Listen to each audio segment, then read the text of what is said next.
Estamos aqui nessa noite, novo cenário, novas roupas, o nosso Homecast, começando com o nosso pastor. Pastor, muito obrigado pela presença, estamos juntos aí com os jovens, adolescentes, idosos, adultos aí da Igreja Presbiteriana do Jardim Augusto. Eu sou o Diego e estamos aqui para trocar uma ideia muito massa sobre um tema polêmico, que é casamento, escolha, sorte, plano de Deus. E aí a gente vai trabalhar essa ideia, quais os maiores desafios do casamento, como lidar com o relacionamento conjugal, priorizar a profundidade no relacionamento pessoal ou só atração física, quais os critérios para a escolha do varão ou da varoa, qual o propósito do casamento. E o nosso convidado, você já conhece muito bem, eu não vou nem taxar aqui a ficha dele, mas eu quero falar uma coisa, ele tem 30 anos de casamento, é isso mesmo, pastor? 30 anos, feito agora em janeiro desse ano.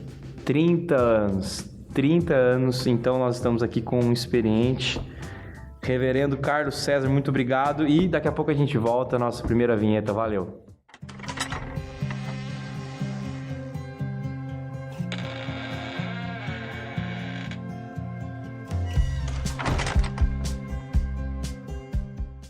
Pastor, divórcio cresce mais de 160% em uma década, diz a Agência Brasil, e na BBC, faz pouco tempo, News Brasil aqui, soltaram uma reportagem falando que o coronavírus, após o confinamento, cidade da China registra recorde em pedidos de divórcio. É isso aí. Como já essa notícia já está dando aqui um sistema meio de loucura aqui dos casamentos, eu faço a pergunta para o senhor: o que está acontecendo com os nossos casamentos? Por que tanto divórcio? Por que esse aumento de 160 em uma década? Confinamento, loucura dentro do casamento? O que a gente pode entender sobre isso, pastor? Boa noite, é um prazer estar com vocês, participando desse bate-papo. Olhando para a questão do casamento em si, Diego, algumas coisas a gente pode falar sobre a questão do casamento como um todo hoje. Né? Em primeiro lugar, geralmente no namoro, as pessoas acabam priorizando, né, a questão da sexualidade, do contato físico, né? E na verdade não existe um desenvolvimento do relacionamento, sabe? Um conhecimento mais prévio um do outro. E isso, de uma certa maneira, vai se estabelecer dentro da vida conjugal. Em segundo lugar, a gente tem uma vida maluca hoje, né? Então, essa questão da correria, do trabalho. Então, as pessoas, na verdade, se for colocar de uma maneira mais direta, elas convivem pouco. Então, o tempo que estão juntas, né, muitas vezes é fazendo a opção de outras coisas. Então, isso vai tirando, né, essa questão do contato, da amizade, né, do bate-papo. Quando vem a criança, então toma conta mais tempo ainda. Então, se a pessoa não teve isso no namoro, né, não desenvolveu um bom relacionamento no namoro, entrou nessa temática do dia a dia do próprio casamento, de vez em quando o nosso roteiro é dado pelas responsabilidades. Então, na verdade, as pessoas não têm um relacionamento muito bom. E aí vem a questão da pandemia hoje, as pessoas estão convivendo muito tempo juntos, né? Então, até parece meio absurdo, mas alguns vão descobrir que são estranhos, né? Não convivem um com o outro. Então, acho que tudo isso demonstra como que existe uma fragilidade muito grande do relacionamento homem e mulher, do convívio, do conhecimento, da parceria, entendeu? De coisas que estabelecem uma relação um pouco mais duradoura. E, na verdade, quando vem uma situação essa mais complicada, começa a mostrar as coisas. Porque quando você não para muito, você não percebe. Rotina, né? A rotina, né? Agora, quando você fica parado um com o outro ali, né? Aí você intensifica, pensa, né? A gente não consegue conversar, não tem diálogo, não tem conversa, né? É só fazendo as coisas. Então, isso demonstra uma situação muito complicada hoje na questão dos próprios relacionamentos conjugais, que, infelizmente, em grande parte, é distanciada, outra é muito cheia de conflito, né? E poucos relacionamentos, infelizmente, tem um bom fator de intimidade, de companheirismo, de amizade. Então, acho que isso é que está mostrando hoje essa questão que nós estamos vendo no nosso contexto. O senhor tocou num ponto muito legal da ideia do namoro, né, que é o momento de construção do relacionamento pessoal, né, da conversa e tal. E me parece que os namorados, os namoros que a gente costuma ver, eles fazem tudo menos isso. E é extremamente prejudicial para um casamento, como o senhor disse, né? Então eles fazem, eles saem, eles batem, jogam conversa fora, conversam um monte de coisa, às vezes fúteis, sexo, né, saidinhas e tal, mas o principal de questão de conhecer parece que deixa a desejar, né, pastor? Na verdade, talvez seja um pouco da questão da vida hoje, a ideia é que eu tenho outra pessoa do meu lado para curtir a vida. Aham. Então vamos sair, um show, vamos viajar, entendeu? Como se a vida conjugal pudesse ter essa temática o tempo todo. Então, você acaba não priorizando a questão do próprio relacionamento. E aí, quando chega o casamento, essas coisas acabam muitas vezes não acontecendo. Aham. Então, você acaba criando um estilo de vida, né, que não tem nada a ver com aquilo que é uma família. Tem a questão do lazer, né? Isso é uma coisa que faz parte, mas família é compromisso, família é construção, família é relacionamento. Então, esse fator que as pessoas desperdiçam no contexto do próprio namoro, né, é difícil. Não vou dizer que é fácil você controlar a parte da questão física do próprio namoro, é um desafio mesmo muito grande. Mas a gente tem que entender que se nós não fizermos isso, a gente vai estar colocando os fatores da maneira errada, né? Primeiro eu conheço a pessoa, eu convivo com ela, e isso vai ajudar até a sexualidade depois do próprio casamento. Porque sabe o que acontece muitas vezes? A pessoa acaba tendo muito sexo antes do casamento, quando vai viver um com o outro, o conflito acaba acontecendo, né? Aí você começa a brigar um com o outro, não tem um bom relacionamento e acaba não fazendo, né? Acaba não tendo esses momentos. Então, mais ou menos é meio complicado. Aquilo que tinha de bom, né? Antes não acontece mais. A hora que eu casei não acontece mais. Por quê? Porque você vai conviver com a pessoa. E quando você convive com a pessoa, você tem que estar disposto a ter paciência com a pessoa, acolher a pessoa, entendeu? Entender os erros dela. Então, isso exige da gente um esforço, porque você ama a pessoa. Mas como eu nunca fiz isso, eu nunca convivi nessa própria realidade, aquilo para mim é uma coisa meio complicada. Né? Aquela vida que eu tinha como namorado, não tem mais como casado. O que aconteceu? É porque é outra vida. Exato. É outra vida. E aí a dificuldade de lidar com essa situação toda acaba gerando essas separações, né?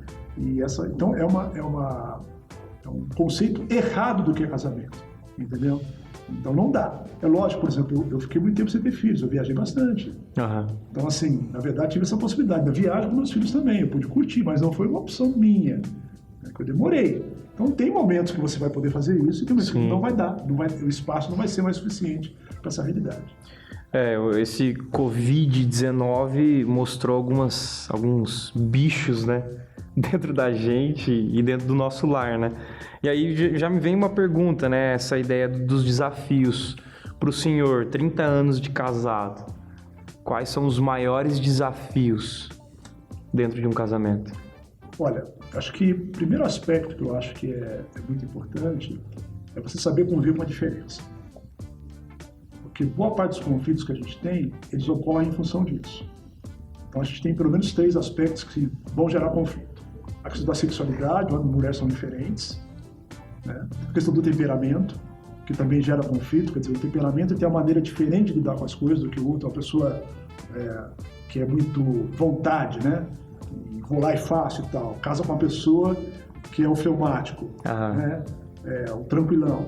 Né, coração e razão, muitas vezes. Coração e razão. Então, eu não começo a entender essas coisas, então eu começo a ter conflito em função disso.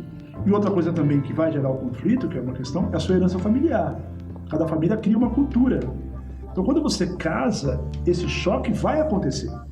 Vai acontecer. Não tem nada a ver com amor. É uma questão de você compreender isso e entender que qualquer área que você tem, temperamento, sexualidade, família, tem pecado, tem erro. Eu tenho que ter a humildade de ter essa leitura da minha própria vida. E o que acontece geralmente é o seguinte: quem enxerga mais a minha família é o outro. Quando você está dentro dela, você não vê. É a mesma coisa na vida conjugal. Tem gente que vê coisa na sua vida conjugal que você não está vendo. O olhar de fora é um olhar mais crítico, que percebe coisas. Então aí a pessoa começa a jogar coisas. Não, mas sua família não, mas nunca faz, está tudo bem lá. Então eu começo a ter essa dificuldade muito. Então lidar com as diferenças e saber entender isso e que a família tem aspecto positivo e negativo, temperamento positivo e negativo, homem também, e aí eu tenho que, no contexto cristão, colocar a Bíblia aí e começar a trabalhar essas coisas, e, na verdade, entender que nunca vai ter uma perfeição nessas áreas, é um aspecto primordial. Quando você consegue compreender isso, aceitar a pessoa como ela é, a diferença que ela é, e amar desse jeito, apesar de ser imperfeita também, aí eu começo a caminhar no meu próprio casamento. Enquanto eu começo a encrencar com essas coisas, porque não tem como você pedir que a pessoa mude o temperamento, ela tem que aperfeiçoar o temperamento.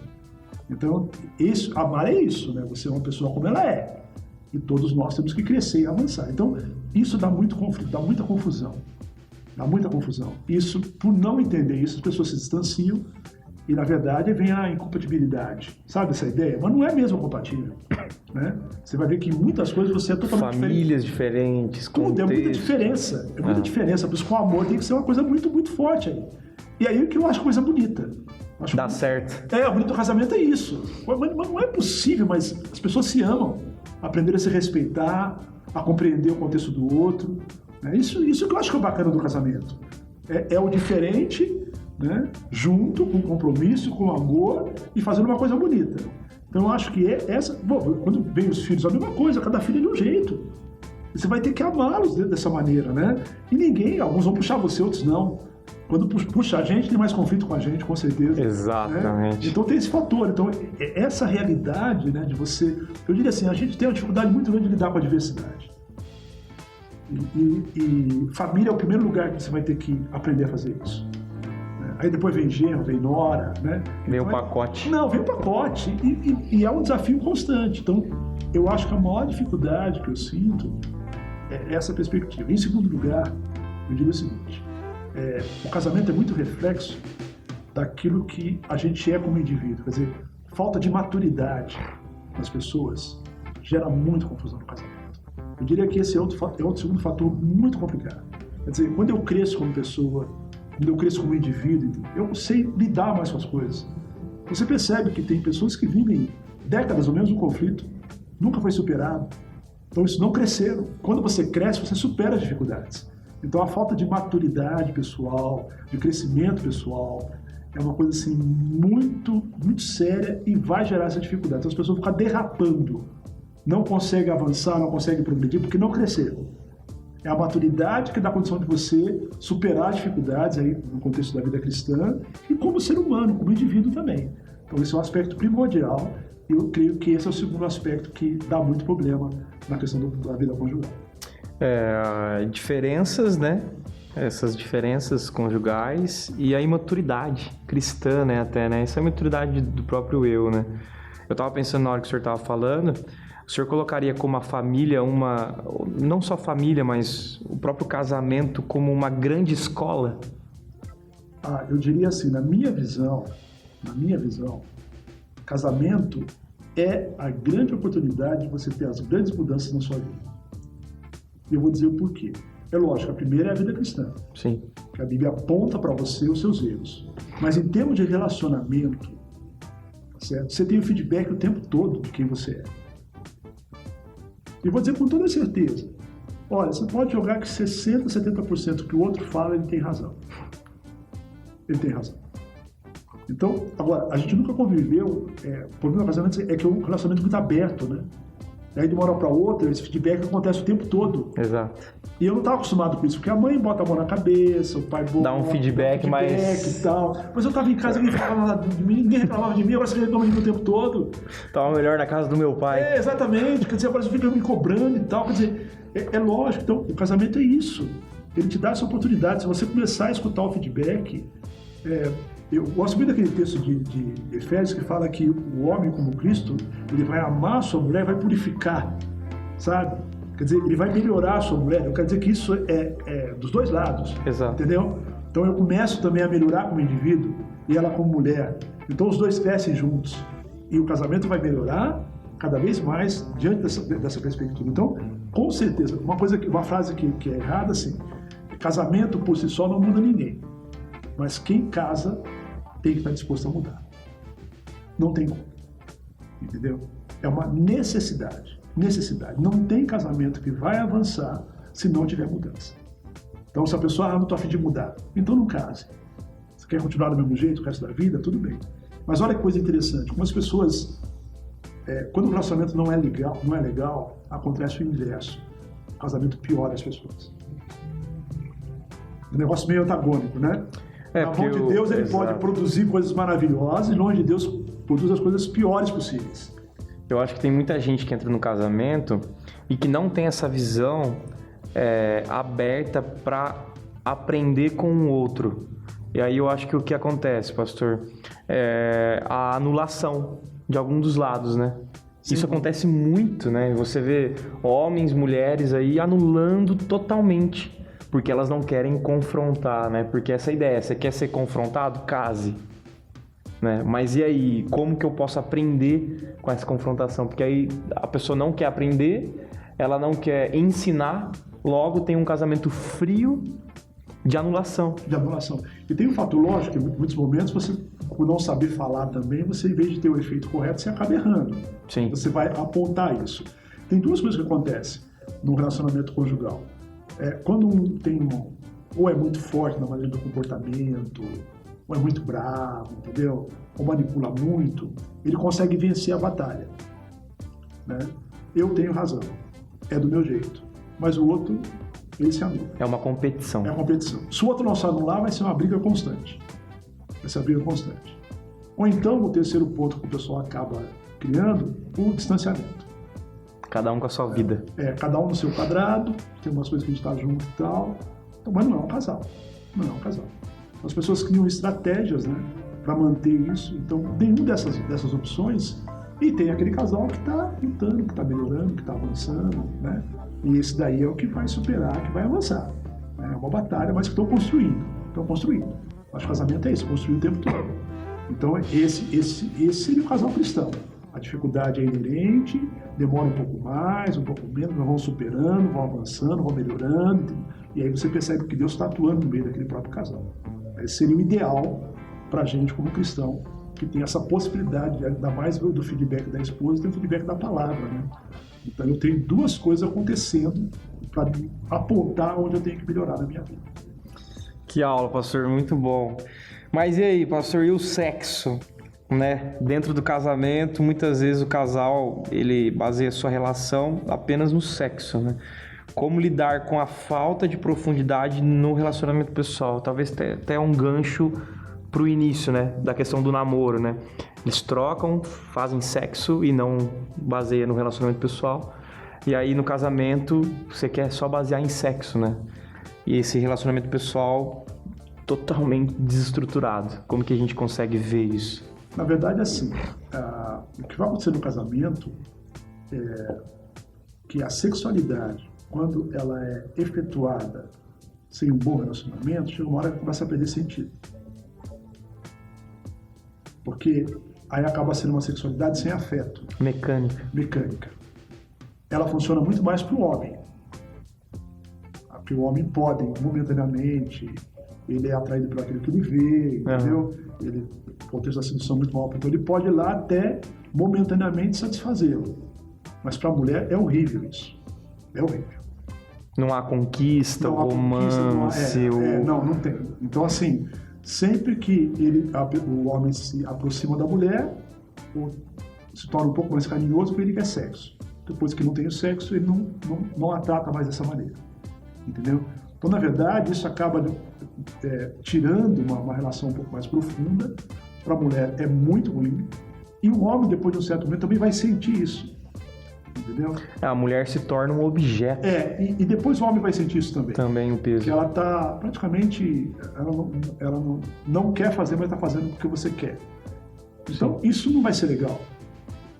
Porque, na verdade, a ideia correta de sexualidade, que sexualidade é a celebração de um bom relacionamento. Sem bom relacionamento, logo eu já não tenho a celebração. Aí é uma celebração. Aí vai ser bom para o homem, vai ser bom para a mulher, vai ser uma coisa maravilhosa a prática da sexualidade. Mas quando ela não tem esse contexto, entendeu?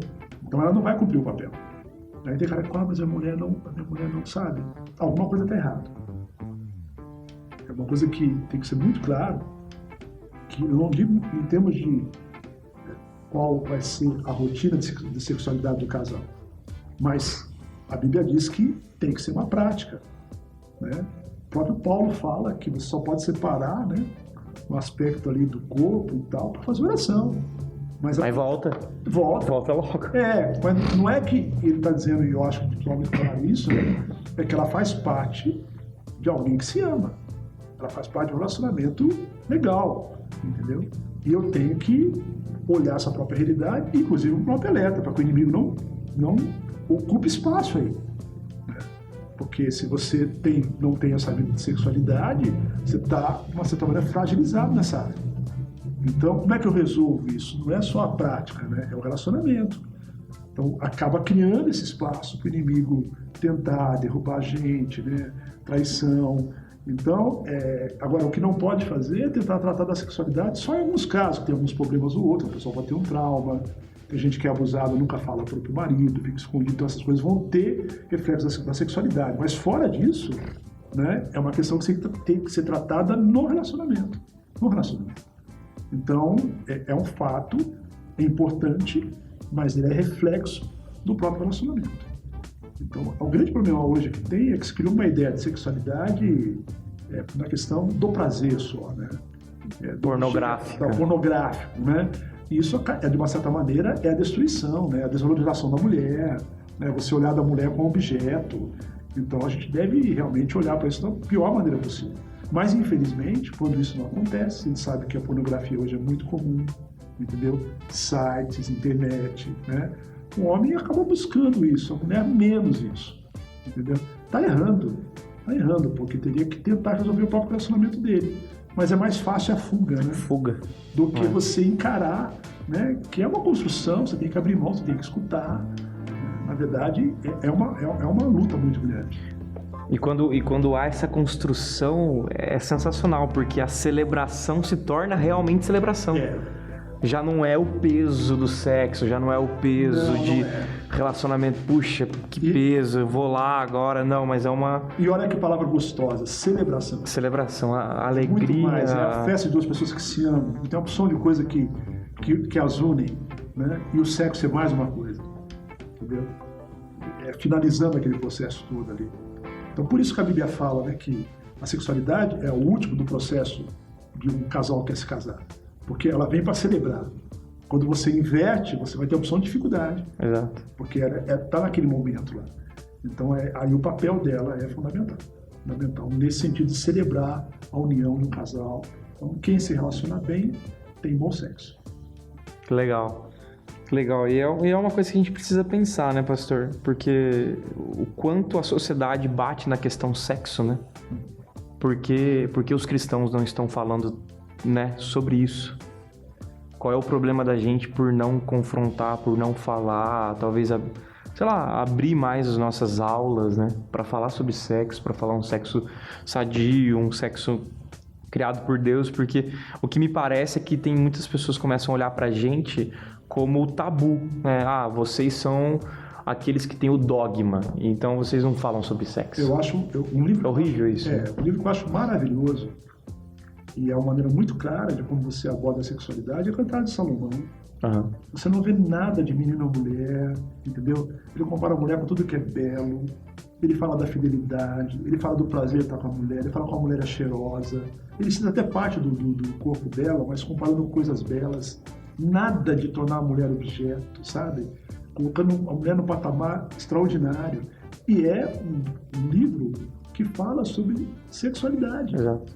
Então você é melhor que o vinho, você é como um pomar maravilhoso. Olha só aonde ele coloca, né? Quais são os termos que ele usa para colocar a sexualidade.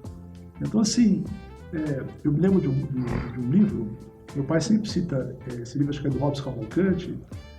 Ele fala que a palavra, o Robson acho que lançou esse livro na década de 70, uma bênção chamada sexo. Na década de 70, falar sexo não era nem bênção, né? Ele fala, foi o diabo que criou. O diabo que criou, entendeu? Então, o próprio livro já era uma coisa. Já era. Mas essa é a verdade. Realmente é uma coisa abençoadora, sempre na perspectiva de Deus. Sim. Então, assim, a gente tem que olhar. Então, o livro de Cantares é maravilhoso. Né? Falar do assunto com respeito, com beleza, né? E colocando a mulher no seu devido lugar. Né? Nada de colocar como lá embaixo, como acontece hoje. A mulher não é objeto, ela é muito mais. Ela é fidelidade, ela é beleza. Né? Então, acho que isso é algo muito bacana. né? Inclusive que ele fala do corpo da mulher, mas não de uma maneira baixa, Exato. de maneira alguma. Né? Poética, né? Poética, é uma coisa maravilhosa. A Bíblia é o exemplo da gente de falar positivamente, de uma maneira bonita, né, desse assunto, que a gente se distanciou dele. Hoje se fala mais na igreja, se toca mais no assunto, né? Mas antigamente, praticamente, nem na própria sociedade se falava, né? Na igreja muito menos. O senhor estava falando aí, eu lembrei de um livro, fica a dica pro pessoal aí, chama Entre Lençóis. Acho que é isso, né, Ju? É um livro muito bom e fica a dica aí para vocês lerem essa parte. Pastor, passando aí para a próxima pergunta que os nossos ouvintes aqui mandaram. Quais critérios para seguir, para encontrar a amada ou o amado? Como que eu entendo esses critérios? Isso aqui é um critério para mim. Não, isso aqui dá para não ser como um critério. Posso não tomar como um critério. O que o senhor acha? O primeiro critério é seguir os parâmetros bíblicos, né? Alguém do Senhor. Mas aí, pastor, eu encontrei aquela mina lá, ela não tem o padrão do Senhor, mas ela é tão gente boa, ela, sei lá, ajuda os pobres. E aí só falta Jesus. O famoso só falta Jesus ainda. Na verdade, a gente tem exemplos. Eu tenho 2 tios que, quando casaram com minhas tias, não eram da igreja, se tornaram da própria igreja. Mas você não tem certeza dessas coisas. É muito complicado. Então é um risco muito grande. Por quê? Porque quando eu penso em casamento, eu penso em unidade. Eu penso em pessoas que vão querer andar juntas. E aí, qual que é o grande problema? Se a pessoa não tem a mesma fé que você, ela vai para um lado e você vai para o outro. Ou você vai ter que abrir mão daquilo que você pensa, da sua própria fé, ou ele vai ter que abrir mão. Então, assim, e o que acontece na maioria das vezes é que a pessoa que é da fé abre mão por causa da pessoa. E, vou ser bem sincero, não vai valer a pena. Então eu penso assim, se ele vai se converter depois, por que ele não pode se converter antes? Então, assim, eu acho, e vou dizer mais sério, o maior problema ainda da questão do casamento com pessoa que não é cristã é que a pessoa abre mão da sua fé por causa da outra pessoa. Sim. Ela não vai na igreja, ela não cria os filhos na igreja, porque ele vai ficar chateado. Quer dizer, na verdade, não é um casamento misto, é abrir mão da fé. É pior que já isso. Não é mais misto. Já não é mais misto. Ela se tornou igual à pessoa. E vai dar problema na criação dos filhos. É um problema avisado. Então, assim, se não é, Senhor... Eu passei um tempo atrás aqui um vídeo de uma menina, né, cristã, não era da nossa igreja, até da igreja católica, e aí ela deu testemunho que ela casou segundo os preceitos de Deus e ela fez um propósito de ficar 1 ano e meio sem se beijar até o casamento. E eu me lembro do testemunho do esposo dela. Ela falou assim, olha, eu quando conheci a minha esposa, eu achei ela meio estranha, namorava com ela. Porque ela tinha uns princípios que eu não conhecia. E ela me fez um homem de Deus. Então, assim, eu fiquei olhando aqui, em primeiro lugar, alguém que viveu a questão do namoro no princípio de Deus. Em segundo lugar, alguém que viveu a sua fé. E ela fala que eu não queria decepcionar Jesus Cristo.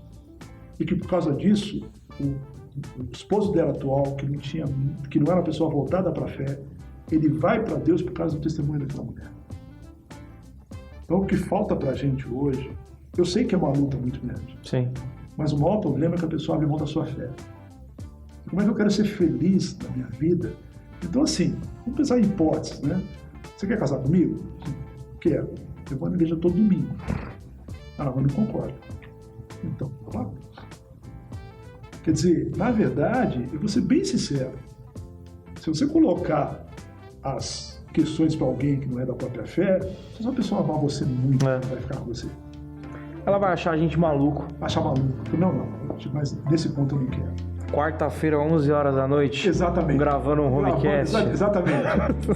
Então eu acho que o maior problema é esse, mas de qualquer maneira tem que ser de Deus.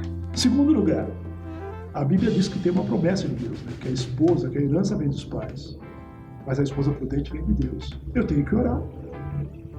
Eu tenho que esperar. Pode estar vindo de jegue. Pode estar vindo de jegue. Pode demorar um pouco. Mas eu não tenho, eu tenho essa convicção na minha vida. Deus tem a pessoa certa para a nossa vida. Se eu esperar, ele vai mandar essa pessoa. O senhor acha que a pessoa é exata? Tem uma japonesa lá no Japão que foi criada para casar com o Mateus ou o Lucas. Ele tem a pessoa certa para a minha vida. Não tem dúvida nenhuma. Ou o senhor acha mais um padrão Não, bíblico? Não está escrito todos os meus dias? Não está lá? Diz lá que está escrito. Ele tem a pessoa para a minha vida. Rebeca era a pessoa que Deus queria para Isaac. Não tem dúvida nenhuma disso. Então, assim, eu tenho que esperar. Se a esposa prudente vem de Deus, ele vai mandar para a sua vida. Então, eu tenho convicção disso, porque é um projeto fundamental de Deus. É fundamental. Antes da igreja existia família. Né? Tá lá, Adão e Eva. Então, eu não vejo como que Deus, assim mesma coisa, Deus queria que eu fosse pastor. Deus só seria feliz na minha vida quando eu estivesse dentro do propósito dele. Ele criou algo para fazer, ele determinou isso na minha própria vida. E eu, na minha vida, o dia que eu falei, se eu sou o comando da minha vida, eu falei, então agora vai ser assim. E em terceiro lugar, eu acho também o discernimento, a sabedoria. Você avaliar a pessoa, olhar a vida dela, né? Quais são as dicas, como é que ela trata os pais dela. Ela é distante, ela trata mal, ela briga com os pais. Então, você vai, evidentemente, ter alguns dados. O grande problema que tem é que a paixão cega. Exato. Que você passa por cima. Não, você não vê. Você não vê. Então, de vez em quando você está casando com um sapo e você vendo o príncipe. Então, ainda mais que se o cara ainda vem daquele cara que faz tudo, sabe? Na conquista, sabe? Nossa, você fica olhando. Outro dia eu falei aqui na igreja, esse homem não existe. Ele só pode ser momentâneo para conquistar você. Depois ele vai mostrar o que ele é. Aí, frustração. Frustração, então discernimento. Você tem que olhar para a pessoa. Né? Olhar. Como é que o cara não estuda? Ih, só repete. E trabalhador, o cara trabalha para valer? Não. Então, tudo bem. Agora, o cara não estuda e não trabalha, você vai casar com quem? Você tem que olhar. Então, algumas coisas estão na cara. Eu tenho que pegar e usar a sabedoria de Deus, certo? E fazer a minha análise. Fazer esse tipo de coisa. Orar, observar, ficar atento. Eu acho que esse lado é um lado primordial e fundamental. Aí as pessoas acabam não tendo esse tipo, que Deus nos deu também essa capacidade de entendimento. Agora, tem gente que a encrenca tá lá, tá na cara, todo mundo vê, ela não vê, ela casa com a encrenca. Então, assim, é um absurdo as pessoas hoje, certos casamentos que acontecem. Todo mundo tá vendo que não vai dar certo, só a pessoa que não. Agora, tem opção de coisa. Às vezes a pessoa não quer ficar sozinha. Exato. Começou a chegar a uma certa idade. Chega na idade e tal, então eu vou, né? E esse é um grande problema. Segundo lugar, ela quer fugir de casa. Aí casa muito cedo. Casa muito cedo. Terceiro, é maluca mesmo.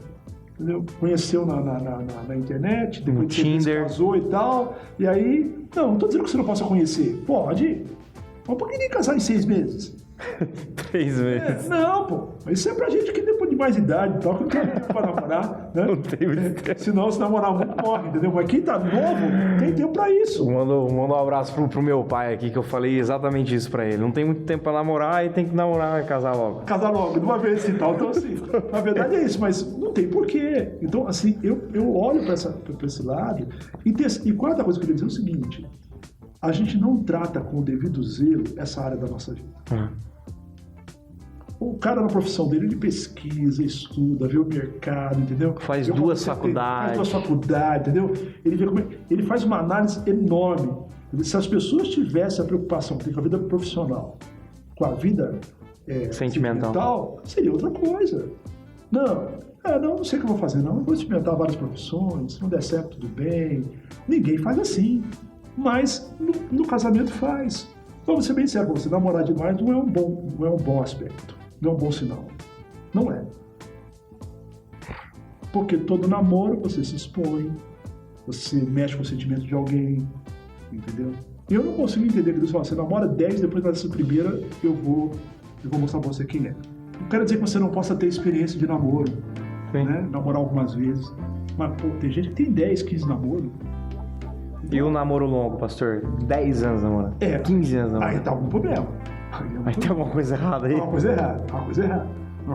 Porque vai ser uma coisa meio complicada. entendeu? 10 anos. Você está meio longe, né? Você não está estudando, tal, você tem circunstâncias, mas assim é uma coisa meio fora do padrão. Então, assim, na verdade, o que eu sinto hoje é que as pessoas não mexem com o devido cuidado nessa área. Uma coisa que eu nem sei mais se usa mais essa expressão, né? O famoso ficar, né? Hoje é crushzinho, né? Mudou o termo. Tem a... Isso não tem espaço na Bíblia. Não tem. Entendeu? Então, quando eu começo a tratar essa área da minha vida desse jeito, eu já estou tratando ela de uma maneira insensata, imprudente. Então, a gente não pode fazer isso. Né? E a gente tem que notar, porque, na verdade, é um relacionamento. Você está beijando alguém, é uma intimidade. Né? E aí, como é que fica isso? Então, uma coisa que aconteceu no nosso meio por muito tempo, não, namoro é diferente. Namoro você tinha uma intenção de levar a sério, entendeu? Agora eu vou te beijar hoje, amanhã não. Né? Então, negócio de boca santa não tem. Então tem que olhar, então eu acho uma questão muito séria. Não, essa nova época, né? Só é um conceito errado. Exato. Um conceito errado, que leva você a lidar com uma coisa muito séria na sua vida, que se não der certo, você vai sofrer pra caramba. Né? Vai sofrer muito. Aliás, às vezes, quando é até mais fácil você resolver uma questão de uma profissão que você teve que mudar, por um casamento que não deu certo, e a pessoa olha para isso de uma maneira errada. Então, eu acho que falta esse zelo, sabe? Esse cuidado. Não se brincam com essa área. Você tem que tomar um cuidado tremendo. Tremendo. Maior que profissão. Porque se der errado essa área da sua vida, o preço que você paga é enorme. E o capeta vai ter todo o interesse. Vai deitar e rolar. Deitar e rolar. Se ele já estragou você logo no começo, pronto, depois ele só fica sentado vendo o que vai acontecer. Agora, mesmo que em casa, dentro do padrão de Deus e tal, tem que tomar cuidado, porque ele vai tentar encontrar a chance ali para derrubar a nossa própria vida. Pastor, uma rápida palavra aí pros minos e as minas aí que estão ouvindo a gente, que tá pensando que seu príncipe ou sua princesa está vindo de jegue. Qual seria uma palavra aí animadora aí pro pessoal? Eu penso assim, eu acho que se Deus está realmente na direção da nossa vida e Ele colocou aquela pessoa vai chegar em tal momento na sua vida que naquele período você tem que estar trabalhando a sua vida, o seu próprio coração, dentro da própria palavra, para quando você encontrar a pessoa que vai viver do outro lado, você seja o melhor possível. Entendeu? Senhor, enquanto não aparecer, vai mudando a minha vida. Eu quero encontrar essa pessoa e oferecer para ela o melhor da minha vida. Então a gente muitas vezes fica pensando, mas quando ele... Não, se prepara antes. Mas uma coisa eu tenho certeza, se Deus não tiver um tipo de propósito na sua vida que você fique sozinho, e pode ser, em alguns casos, não são todos, né? A pessoa vai aparecer. Agora, é uma questão de perseverança e crença. Eu diria basicamente o seguinte, não vale a pena você tentar alguma coisa que não tem o parâmetro da palavra de Deus nessa área. Não vale a pena. Não é fácil, hein? Não é fácil. Eu sempre estive na igreja, mas quando com o pé fora. A única pessoa que eu namorei que é cristã era a Glaucia, o resto tudo era fora da igreja. E quando eu voltei para a igreja, eu falei para Deus, Senhor, estou voltando agora, o Senhor comanda a minha vida. Ele me deu 7 anos de cadeira. E foi difícil. Na hora que eu falei assim, vou tentar com aquela. Eu falei, mas ela está sendo mentiroso. Eu não gosto dela.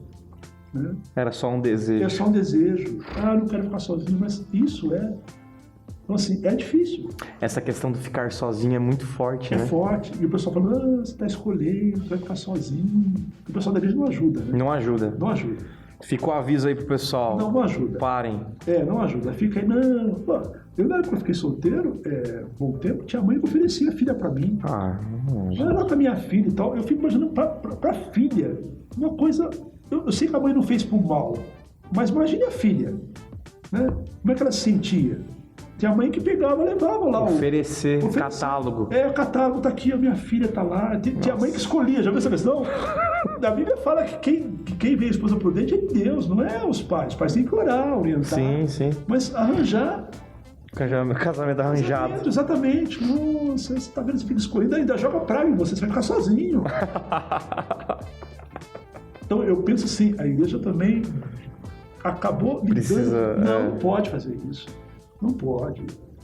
Eu acho que é uma coisa assim, muito séria. E pode perceber que eu não brinco com isso.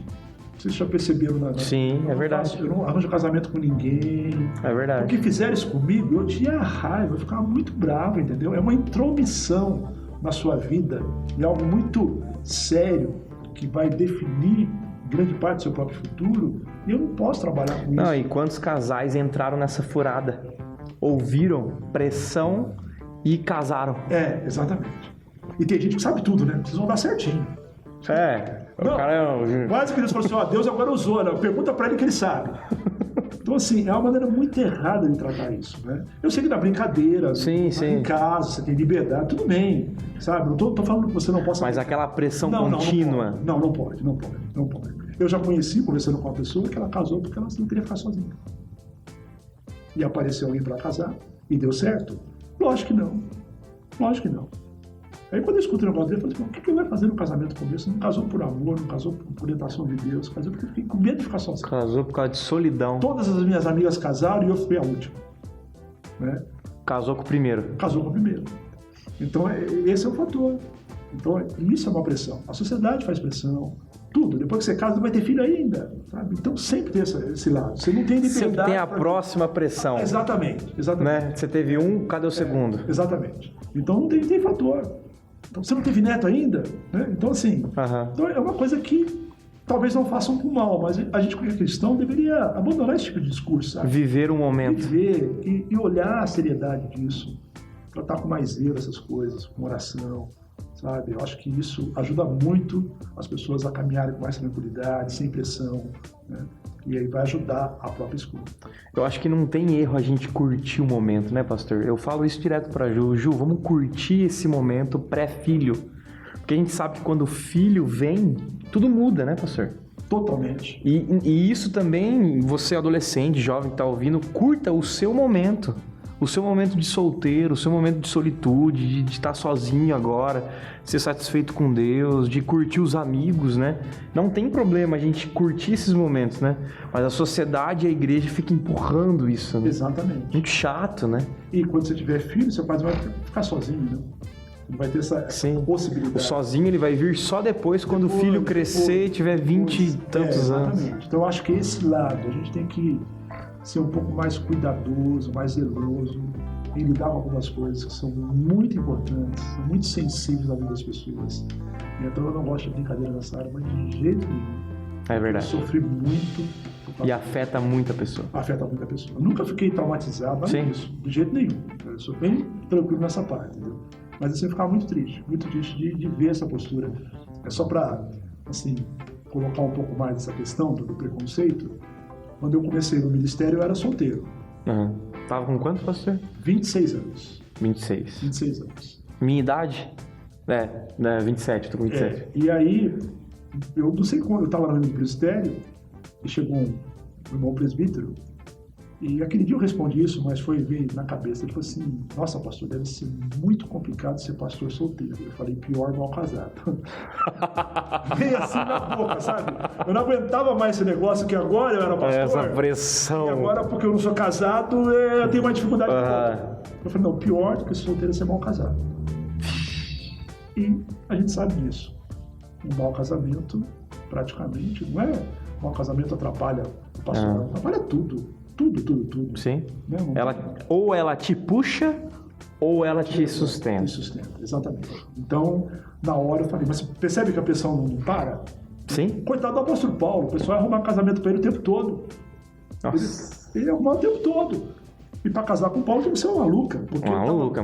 Apanhava, estava preso em naufrágio. Ia estar apanhando junto com ele. Coisa doida. Ele falou, melhor não casar não. A vida que eu tenho, melhor não casar. Eu ia até entrar nessa pergunta, mas a gente pode deixar para o próximo bloco, da questão do celibato. E aí, será que a gente tem, né? Não tem? Não, eu creio nessa questão. Porque tem gente que não... A pessoa se satisfaz com absoluta coisa da vida. E vou ser bem sincero, se não for um celibatário que é opção dele, o Paulo falou no sentido do trabalho dele, profissional, tem gente que não tem muita vontade de sexualidade, não é uma coisa que mexe muito com a pessoa. Sim. Então é uma maneira mais fácil. Se for vocacionado por Deus, essas coisas não vão perturbar. Deus vai trabalhando. Imagina que Deus coloca a pessoa para ser celibatário e tal, e a pessoa tem que viver com aquela tentação o tempo todo. Aham. Aí Paulo fala, você pode ver abrasado, melhor casar. Casa. Casa. Né? Percebe que não vai dar mesmo. Então, eu creio muito que Deus tem uma vocação. Tem gente que é tranquilo, ela se satisfaz de servir os outros, conviver com os outros, né? Esse é um fator. Rapidamente, falar uma coisa aqui que eu acho muito importante. A gente precisa tomar muito cuidado em não confundir afetividade com sexualidade. O que a gente precisa mesmo no ser humano é a afetividade. É ter afeto. Troca de afeto. Troca de afeto. Aí sim, no contexto do casal, o afeto com mais sexualidade. Mas o que a gente precisa como ser humano é afeto. É isso. E o solteiro pode ter. Ele pode desenvolver isso. Isso preenche a nossa vida. Isso é fundamental. A maior necessidade do casamento é o afeto do outro, o acolhimento do outro. Isso daí é o que não pode faltar. Tendo isso daí, e Deus, logicamente, a pessoa tem tudo. Então, eu acho que a gente precisa olhar para esse lado. E tem muita gente que é casada e não sabe o que é afeto. O que mais o filho quer do pai é o afeto. Né? Olhar para ele, alguém que ame. Pensando um pouco que eu falei no domingo da conferência, né? Tratar, né? O tratamento que você Cuidado. Cuidado faz uma diferença enorme. Enorme, enorme, enorme. Para a saúde da pessoa, para a valorização dela. Sabe? É um fator muito grande. A família, ela tem um reflexo enorme na nossa existência. O cuidar dela e o casamento tem um papel fundamental. Galera, se você está curtindo, nós estamos encerrando nosso primeiro bloco. A gente já volta. Bate-papo sensacional. Homecast, se inscreve aí. Tamo junto. Valeu, gente.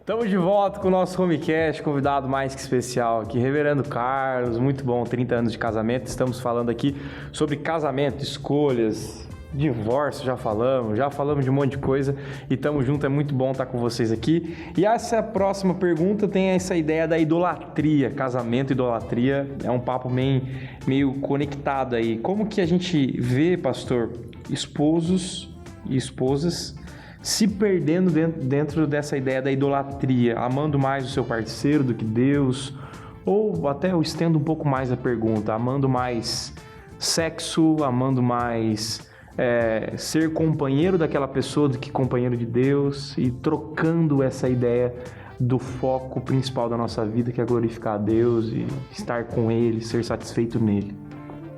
A idolatria, no sentido tanto pessoal como de objeto, está relacionada à paixão. Né? É isso que acaba gerando a idolatria no nosso próprio relacionamento. E, na verdade, quando a pessoa vai ser tomada por essa paixão, isso é uma coisa que escraviza. Então, nós vamos pensar num relacionamento onde você tem idolatria de um pelo outro. O outro vai se anular, certo? O outro vai estar escravizado no próprio relacionamento. O que dá existência para aquele que idolatra é a pessoa que ele ama. Então você tem uma inversão, né, no próprio relacionamento. E os ciúmes, a ideia de você possuir a pessoa. Porque a idolatria é meu Deus, né? Então, a pessoa que aceita a própria idolatria, que deve ser narcisista, né, que acha que é muito grande, ela vai manipular, vai usar a pessoa. Você vai ter um relacionamento totalmente distorcido. Não é só que você colocou alguém no lugar de Deus, que é uma coisa seríssima, que isso vai desandar, mas esse relacionamento vai ser doentio. Vai ser doentio. Você não vai ver o erro da pessoa, você não vai enxergar as coisas absurdas que ela faz. Então, em qualquer lugar onde existe a idolatria, existe uma perversão no próprio relacionamento. Chega a ter agressão, pastor, o senhor acha? Na questão da idolatria, seria o seguinte, é aquela que apanha e ainda gosta de sujeito. Ou tem mulher que bate também. Então, nesse sentido, eu acho que é mais isso, né? A pessoa fica no relacionamento em função dessa própria realidade. Depois com medo, outras coisas e tal, que vão acontecer. Mas, com certeza, a idolatria, ela, no sentido exato, é uma distorção total do próprio relacionamento. Então, todos esses fatores que nós estamos dizendo aqui vai acabar tendo. E, lógico, tem o exemplo de Salomão, né? Salomão abandonou Deus para as mulheres que ele amava, que ele amou no coração, e aí colocou a mulher no lugar de Deus, e vice-versa. Então, você vai caminhar para a frustração. E, na verdade, é o seguinte, desculpe toda a liberdade, mas é isso mesmo. Deus você não pode perder, mas o marido e a mulher pode. Pode ser pela morte, pode ser por uma separação.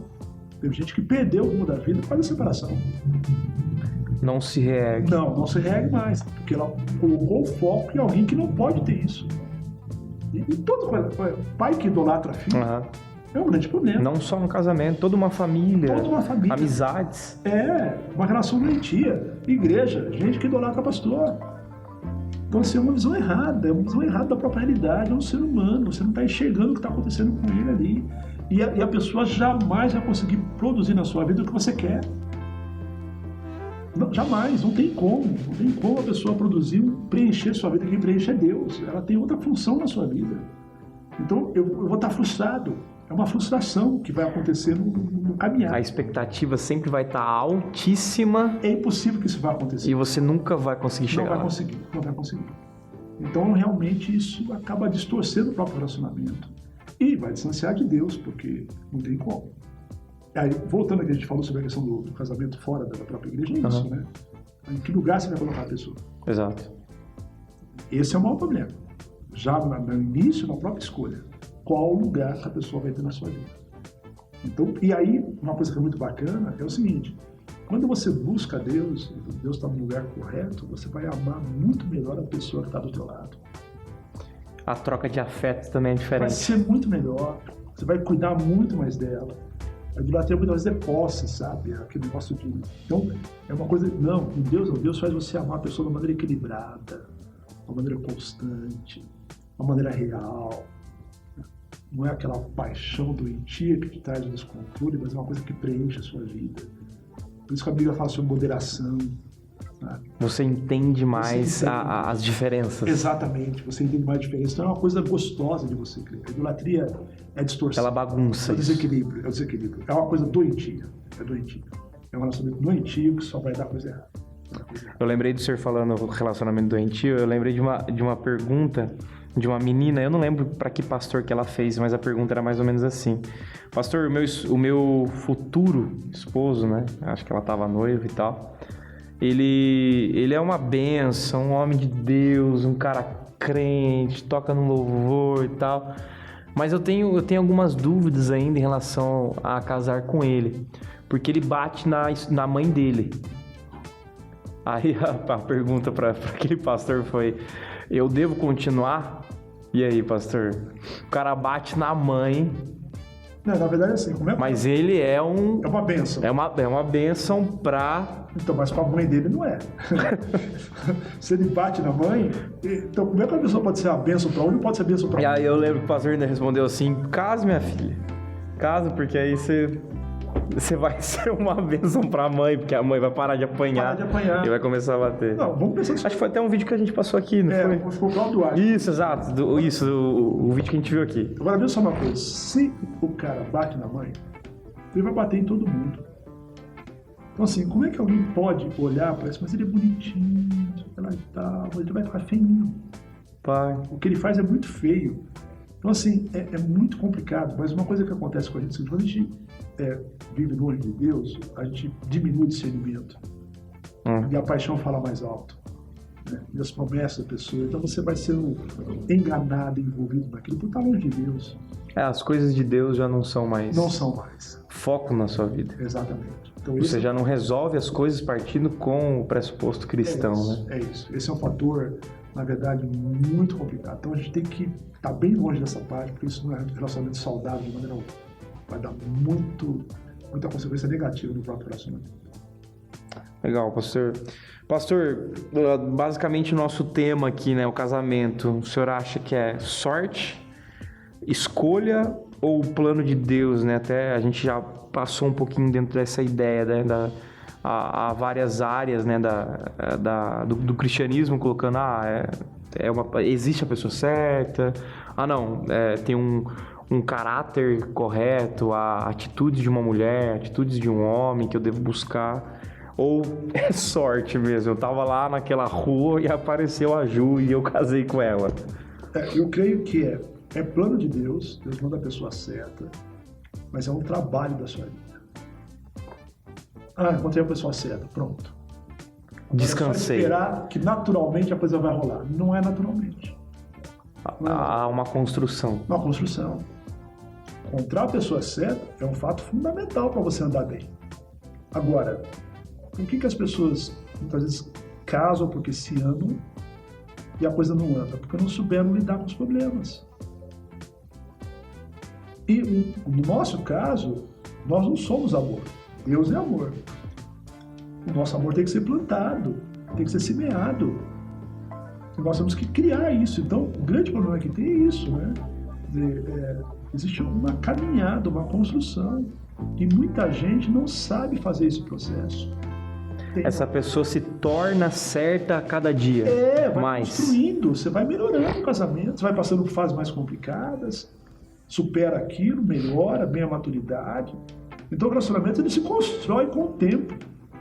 Constrói com o tempo. Tem gente que se ama, que teme a Deus e que vai andar e vai construir isso. Agora, no meu modo de entender, uma coisa que é fundamental, e não vejo como você avançar, é aquela sacada do filho pródigo. Aquele cair a ficha. Caiu sim, sim. Não tem como. Assim, levantou e foi. Porque o que acontece na construção do próprio casamento é que muita gente é resistente. Essa ficha demora para cair. Demora para cair, ela não reconhece. Então, ela não ajuda a construção. E aí você tem um desgaste muito grande. Então, o maior problema que tem é que Deus só consegue trabalhar na nossa vida quando o nosso coração é quebrantado. Eu diria que tão importante como o amor é a humildade dos dois que estão no relacionamento. Tem que entender que são imperfeitos e que eles vão construir um relacionamento onde eles vão melhorar como indivíduos, como servos de Deus. E conforme isso vai acontecendo, o casamento também vai avançando. Então, quando eu não tenho essa preocupação, o problema da relação é um reflexo da nossa situação individual. Não é possível ter duas pessoas extremamente maduras, bem com Deus, que estão falando de relacionamento. Nós estamos com uma dificuldade. Então, a gente precisa entender isso, que o crescimento individual, né, de cada um de nós, ele reflete no próprio casamento. Então, nós temos que crescer. Então, eu creio que é isso. É plano de Deus, mas é que nem a salvação. Deus dá para você a palavra, dá o Espírito Santo, agora desenvolva a sua vida. Eu vou ter que trabalhar. Processo de santificação. Exatamente. Uma das frases para mim que eu acho fantástico do apóstolo Paulo, quando ele fala que ele esmurra o corpo dele. Ele bate nele mesmo, fica conformado com as coisas que ele faz. Ele geralmente fica conformado com o que o outro faz, nunca com o que a gente faz. Então é uma coisa impressionante. Quando você olha o apóstolo Paulo, assim, você fica assim, abismado de ver. Em vez de querer bater nos outros, ele queria bater nele mesmo. Mas não é possível. Tem uma crítica. Estou fazendo isso de novo, pessoal, eu já escutei, né? E tal. Então ele está brigando com ele. É muito bom quando você briga com você mesmo, para melhorar. Então eu acho que o nosso grande problema é esse, é construção. É construção. E aí vai ter uma batalha, vai ter uma luta, mas eu tô avançando, tô andando. O senhor acha que 30 anos que o senhor caminhou aí, os melhores são agora? A gente melhora muito o relacionamento. Melhora muito. Você tem fases mais complicadas, quando vem os filhos, mas a questão da ficha cair, de você mudar, isso vai acontecer. E assim, no nosso contexto, pensando em pastorado, quero nenhuma. O melhor aspecto da questão do pastor é quanto melhor você cuida da sua esposa e trata da sua família, você vai ser melhor pastor no relacionamento com Deus. Isso é uma coisa essencial e fundamental. Então mas é uma questão de maturidade. A gente vai crescendo, vai mudando, né? E aí é uma coisa muito gostosa, né? Vou ser bem sério para você. Quando no casamento você constrói e a coisa vai avançando, você nem se lembra das dificuldades, dos problemas que você teve. Não lembra, porque o que você conquistou lá na frente com a bênção de Deus, sempre com Ele é tudo, Ele é o centro, faz você esquecer daquela batalha que você teve, sabe? Aí é aquele hino, só conta a bênção mesmo, né? Não conta as outras coisas. Lógico, quando você conversa com alguém, eu posso contar a minha história para ajudar, para cooperar. Sim. Mas aqui não é nem colocado em conta por causa daquilo que você conquistou, né? É muito gostoso em função disso. Que legal, pastor. Caminhando aqui meio pro fim, né? A ideia dos ataques do nosso inimigo e como que a gente pode lidar com as individualidades dos cônjuges. Então, fazendo uma dobradinha aí. Tem ataque, a gente sabe que tem, e muito, não só do nosso inimigo, né, que a gente conhece muito bem, e tem ataque da nossa sociedade. E dentro dessa perspectiva de ataques e tal, como que eu posso lidar as individualidades de cada cônjuge, de cada homem e mulher dentro disso? Porque eu acho que as individualidades dentro de um casamento é fundamental para um casamento gostoso, né? Com relação à questão dos ataques, eu acho que os dois perigos que a família tem, né?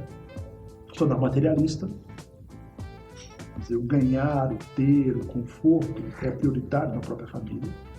Esse é um perigo muito grande. A questão do lazer como aspecto primordial também da família. Viagem, compras. Muito legal. Aonde está Deus? Sim. Essas coisas podem acontecer, mas aonde está Deus nesse contexto todo? Acho que são dois perigos assim muito grandes. Terceiro, a questão de você dar prioridade ao sucesso profissional. Estou crescendo profissionalmente falando, tudo bem, mas é a minha família. Quer dizer, geralmente está assim, né? eu tenho que equilibrar isso o tempo todo, porque é uma tentação. E talvez algumas vezes você vai até dar uma virada na sua vida profissional muito grande, pensando na família. Não, eu tô lutando pela família, mas a família passa rápido, a vida passa rápido. Tem que viver ela no dia a dia. Tudo bem, 2, 3 anos, eu vou ralar, tudo bem. Mas estou 15 anos agora, depois eu vou curtir minha família. Esquece. Então esse é um perigo muito grande. E você vai perder o foco da própria família. Eu acho que o jovem, só um parênteses, pastor, eu acho que o jovem tem muito isso. Eu falo por mim mesmo, um casal jovem tem muito essa ideia, não, agora é o momento da gente construir algo, e aí a gente batalha e não vive o momento. Nossa, como a gente perde disso, né, pastor? Você pode fazer algumas coisas, mas se você for estender isso por muito tempo, a vida vai andando, cara. Eu não vi 30 anos passar na minha vida. Não vi. Então, assim, se você não tomar cuidado, a vida passa e você acaba não curtindo esse momento. Um outro aspecto que eu acho muito importante é que, quando você fala de individualidade em questão de casamento, a beleza do casamento é quando você preserva a diversidade do casal. Porque a unidade não é a anulação do outro. A unidade é a unidade de propósitos, a unidade de missão, a unidade de cuidado, o respeito que um tem pelo outro, o carinho que é o mesmo.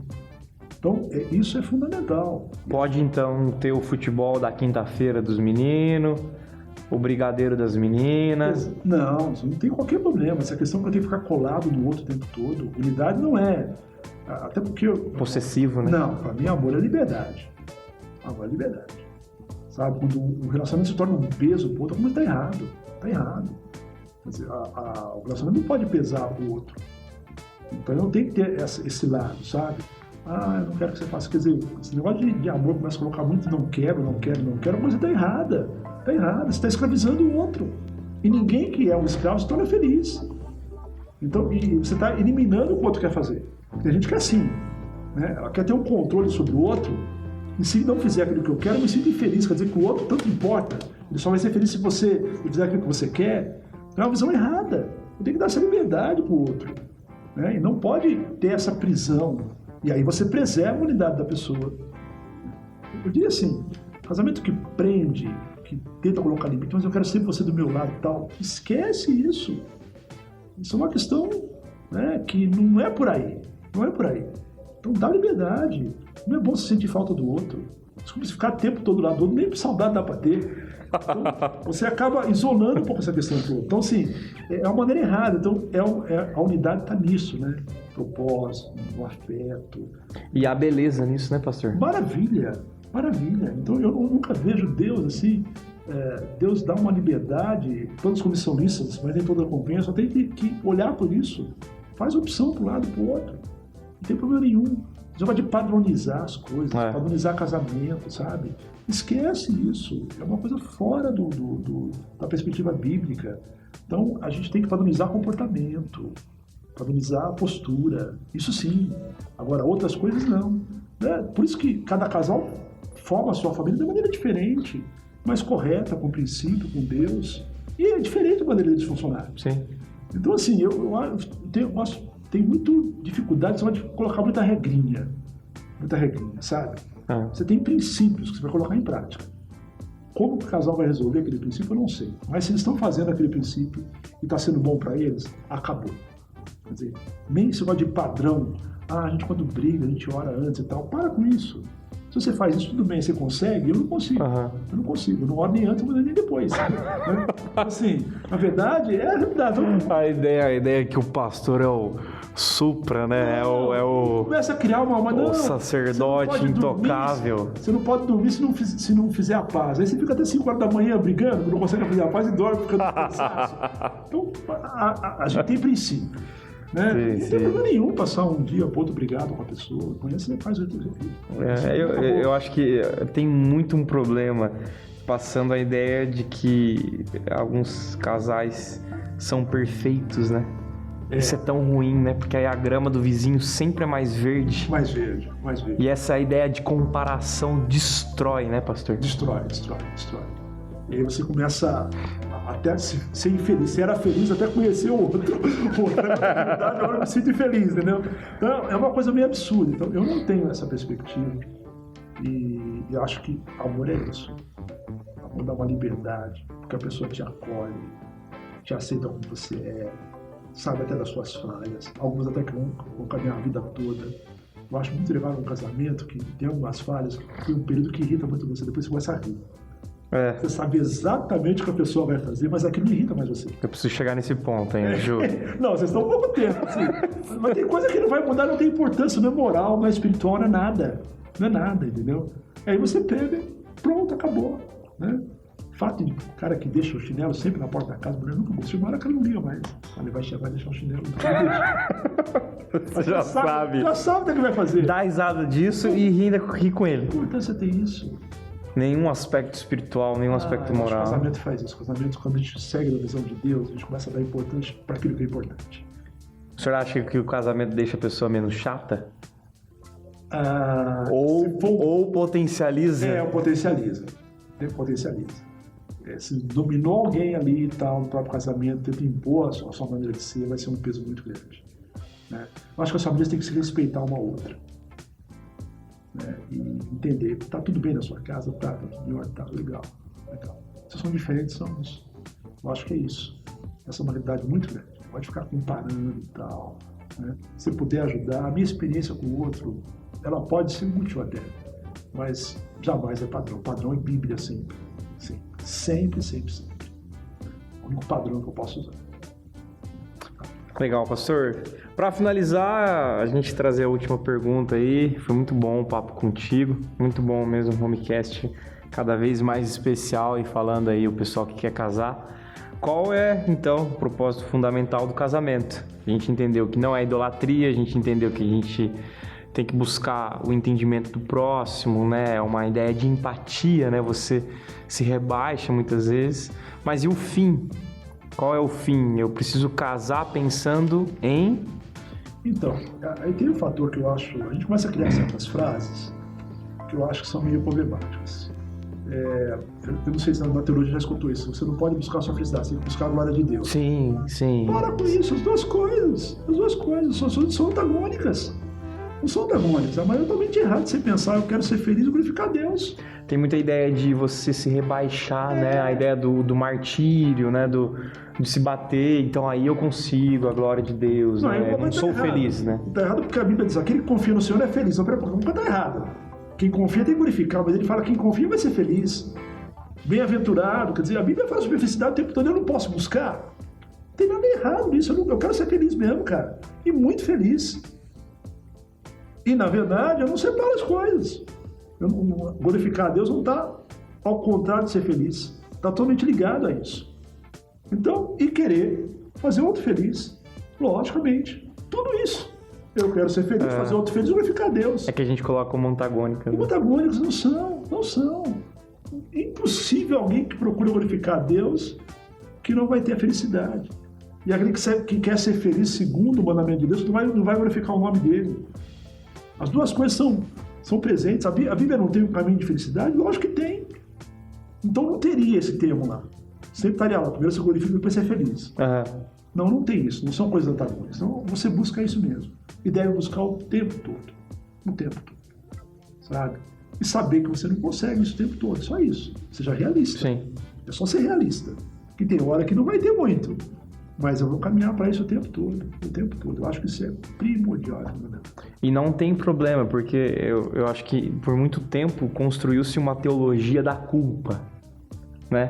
Uma teologia da culpa. Por quê? Porque eu estou culpado, porque eu estou buscando, tô percebendo que eu estou muito assim, pensando muito naquelas coisas, pensando muito em ser feliz, Então construiu-se uma teologia da culpa. E aí a gente se sente uma pessoa culpada e não amada e não feliz. Eu não posso ser feliz. Não, você está errado teologicamente falando. Por isso que eu errado. Não, para com isso. Até porque não está isso na Bíblia. Você não vê esse lado na Bíblia. Você vê o outro caminho. Então, esse negócio de querer separar as coisas, né? Uma visão totalmente errada. Eu caso para ser feliz, para fazer outro feliz e para glorificar Deus. E como é que eu vou ser feliz e fazer outro feliz? Seguindo a palavra dele. É isso. E quando eu sigo a palavra, eu glorifico ele. Então, para de separar essas coisas que não tem nada a ver. Sabe, essas frases... São frases de caminhão. O que segura o casamento é o compromisso, não é o amor. O amor é o maior compromisso que existe. O amor tudo sofre, tudo espera, tudo crê, tudo suporta. O maior compromisso que existe na vida é amor. Não pode ficar, sabe, querendo criar conceitos. Outra coisa, não fica criando muita teologia, não. Vai lá e faz. Que é isso que vai funcionar na vida cristã. Vai lá e compra um buquê, vai lá e compra um chocolate, Exatamente. Vai lá e manda uma cartinha. Exatamente. Vai lá e entende mais a pessoa. Isso. Dá uma rebaixada na bola. Isso é amor na prática, isso né, pastor? Isso é amor na prática. Que legal. Pastor, muito obrigado. Que Deus abençoe todo mundo que está ouvindo aí a gente, assistindo. Não se esqueça de se inscrever aí no nosso canal, compartilhar o máximo possível. Tivemos um bate-papo aqui com o reverendo Carlos César. Pastor, muito obrigado. Foi uma benção. Prazer estar com você aqui, Diego. Foi muito bom. Para a gente encerrar aqui, uma palavra rápida para o pessoal que está ouvindo. O que o senhor acha aí de casamento? Rápido, assim, bate-bola. Eu acho que, em primeiro lugar, a gente tem que crer que Deus tem um propósito muito grande para a nossa família. E batalhar por isso, e lutar por isso, e saber que é uma coisa abençoada por Deus e Ele quer mudar a sua vida e abençoar muito o seu caminhar. Creia nisso e busque que Deus vai te abençoar, vai te ajudar. Tá bom? Amém. Deus abençoe, gente. Semana que vem a gente tem mais nosso Homecast. Valeu!